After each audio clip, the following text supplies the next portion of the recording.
Assalamualaikum warahmatullahi wabarakatuh. Selamat pagi anak-anak. Apa kabar kalian hari ini? Semoga selalu dalam keadaan sehat dan tetap semangat belajarnya ya.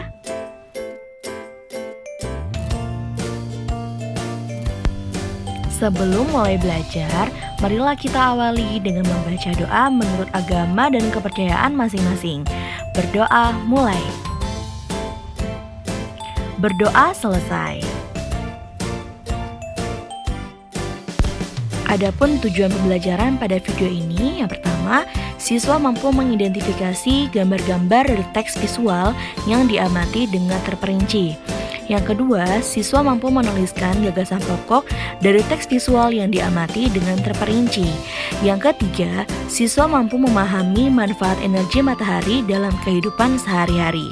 Yang keempat, siswa mampu mengidentifikasi sumber daya alam dan pemanfaatannya. Anak-anak, energi sangat penting bagi kehidupan kita. Semua makhluk hidup membutuhkan energi. Tahukah kalian sumber-sumber energi yang ada? Ayo kita pelajari. Anak-anak, energi merupakan kemampuan atau kekuatan yang mendukung manusia untuk melakukan suatu hal. Selain memanfaatkan energi, ada pula usaha manusia untuk mengubah energi menjadi bentuk energi lain. Nah, sekarang coba kalian perhatikan gambar berikut ini. Sumber energi apa yang digunakan dan dihasilkan pada kegiatan berikut? Yuk kita simak penjelasannya berikut ini.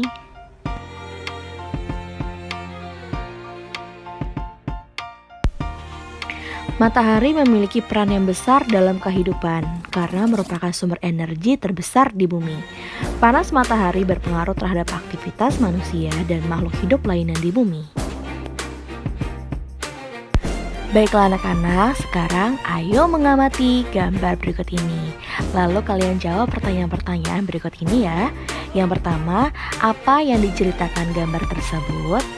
Yang kedua, berdasarkan gambar, dapatkah kalian menyebutkan apa saja manfaat matahari bagi keluarga tersebut dan mengapa demikian? Yang ketiga, sebutkan contoh kegiatan lain tentang manfaat matahari bagi kehidupan sehari-hari. Baiklah anak-anak, coba kalian perhatikan gambar berikut ini. Berikut ini adalah contoh-contoh daripada manfaat energi matahari. Yang pertama adalah energi matahari dimanfaatkan untuk menjemur pakaian.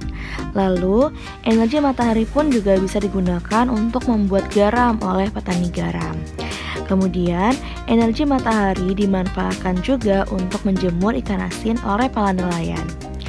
Lalu, energi matahari juga membantu kesehatan tulang, khususnya untuk matahari di pagi hari. Lalu, energi matahari dimanfaatkan sebagai sumber pembangkit listrik tenaga surya. Lalu, energi matahari dimanfaatkan oleh tumbuhan dalam proses fotosintesis. Baiklah anak-anak, tadi kalian sudah simak beberapa manfaat energi matahari bagi kehidupan sehari-hari. Salah satunya adalah energi matahari digunakan dan dimanfaatkan oleh tumbuhan untuk proses fotosintesis. Nah, sekarang ayo kita membaca kisah Ali si biji energi. Aku Ali si biji energi. Aku menanam biji-biji energi di sebuah ladang yang luas di peternakanku. Saat matahari bersinar, ada energi pada cahaya matahari. Cahaya matahari membantu biji-bijiku tumbuh menjadi tanaman-tanaman yang tinggi. Tanaman-tanamanku menyimpan energi itu di dalam akar, batang, daun, dan butiran biji yang baru. Dengan segera, aku akan tumbuh tinggi dengan daun-daun yang lebar dan biji-biji yang baru. Kamu bisa memasak dan memakan aku supaya kamu memiliki energi. Energi itu yang akan membantumu tumbuh, bergerak, dan berpikir. Aku juga memberi makan hewan-hewan ternak dengan beberapa bagian dari tubuhku, sehingga mereka tumbuh besar dan sehat.